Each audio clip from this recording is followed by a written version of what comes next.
Bonjour chers élèves, bienvenue sur le site de l'ISCA. Ce matin, nous allons voir ensemble une leçon d'expression écrite. Mais pour déceler le titre de la leçon et le titre de la séance, nous avons pris la situation d'apprentissage pour l'exploiter ensemble. Situation d'apprentissage. Un matin, sur le chemin de l'école, tu es témoin d'une agression. Un groupe d'enfants arrache à un étudiant son ordinateur portable et le blesse grièvement avant de prendre la fuite. En tant que rédacteur dans le journal de ton établissement, tu décides de créer un article de journal sur ce fait. Ce faisant, tes recherches te poussent à identifier les faits divers, le fait divers et son thème, à déterminer la position du journaliste par rapport aux faits divers, à rechercher les informations sur le fait divers, à les organiser, à utiliser un vocabulaire et des outils de langue appropriés au sujet traité.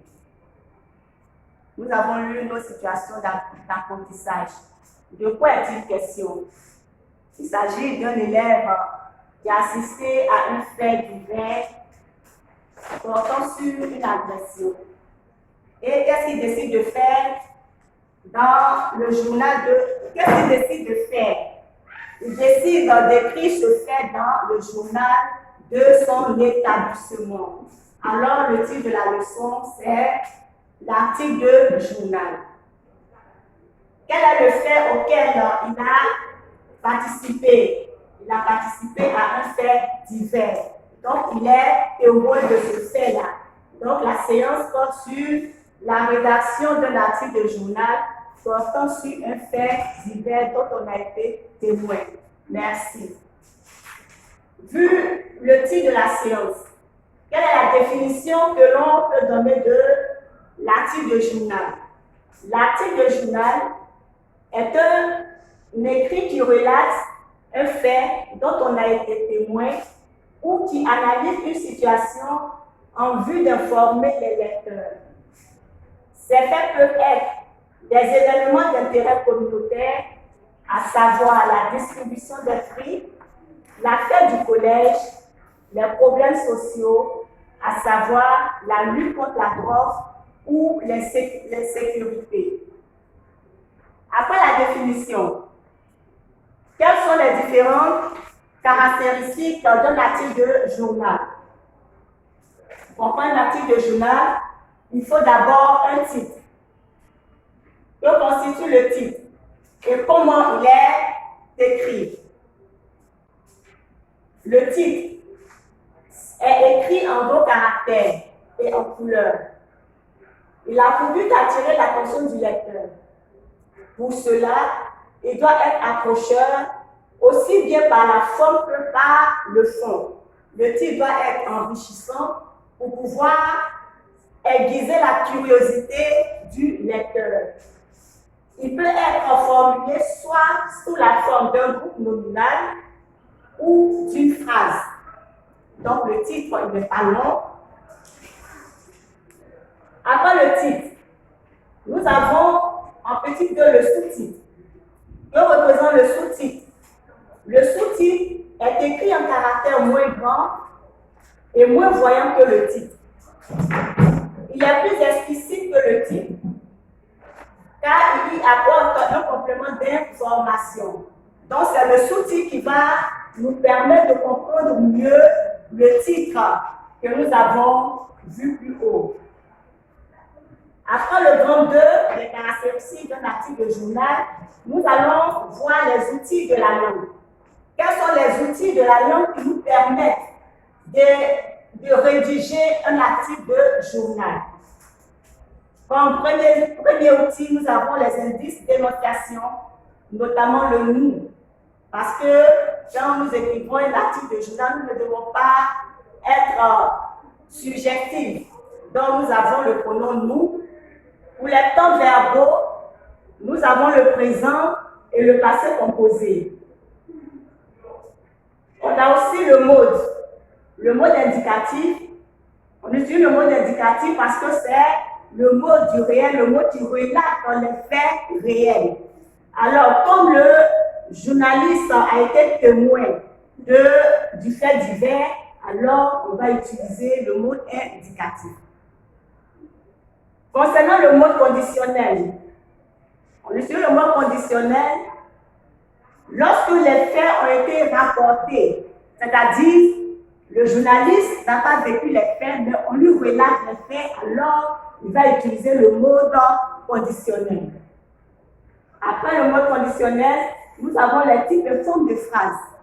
On peut avoir les formes, les phrases affirmatives, les phrases déclaratives, les phrases exclamatives, les phrases impératives, et les adjectifs qualificatifs.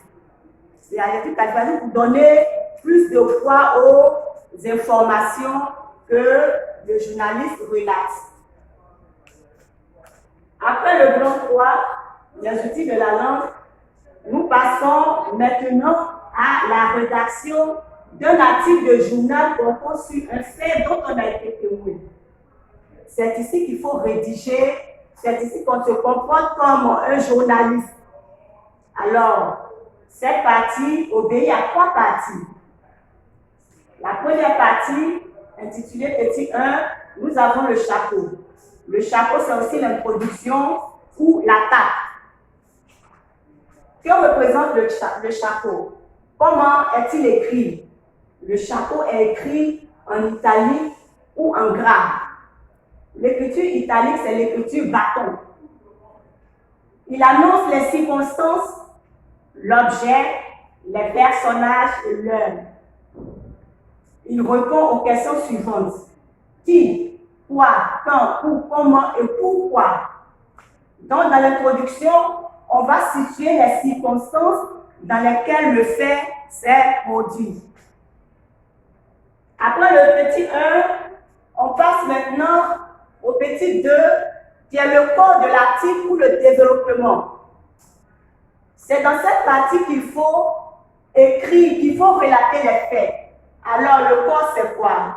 C'est ici que le journaliste relate avec clarté et précision les faits, les circonstances exactes dans lesquelles ils se sont produits en tant que témoins oculaires. Donc, le journaliste étant sur les faits du drame de l'accident, il va relater ce qu'il a vu de fond en comble, avec plus de précision, pour que le lecteur soit vraiment impressionné, soit vraiment intéressé par l'article qu'il est en train de lire. Après le corps, nous arrivons à la chute, qui est aussi la conclusion. Dans la conclusion, le journaliste met fait à l'article. Et la conclusion tire leçon des faits rapportés. Le journaliste peut faire dans cette partie une analyse personnelle dans laquelle il peut soit sensibiliser l'opinion sur l'importance de l'événement, soit lancer un appel, soit faire des suggestions. C'est-à-dire, si le fait porte sur l'insécurité, alors le journaliste va sensibiliser la population, l'opinion publique sur ce fait-là, en vue de prendre des dispositions pour freiner l'insécurité qui sévit dans la société. Où il peut faire des propositions, il peut donner des solutions pour freiner tout ce qui se passe, qui n'est pas bien dans la société. Quand on a fini la conclusion, le journaliste doit écrire son nom et signer. Donc, j'ai intitulé 3D, la signature. Mais vous êtes élève, vous ne devez pas écrire votre nom, mais vous mentionnez seulement le mot signature parce qu'on garde l'anonymat à l'examen. Bon, nous venons de finir la première partie de notre leçon. Nous passons à la deuxième étape qui est le traitement de la situation d'apprentissage. Donc, vous allez noter, si vous avez de quoi noter, vous écrivez. Petit 1, identifie la nature du texte à rédiger. Petit 2, identifie le fait divers.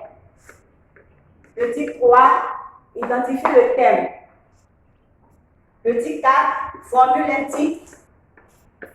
Petit 5, formule instructive. Et petit 6, rédige ta production. Donc, vous rédigez votre production pour la séance prochaine. Merci.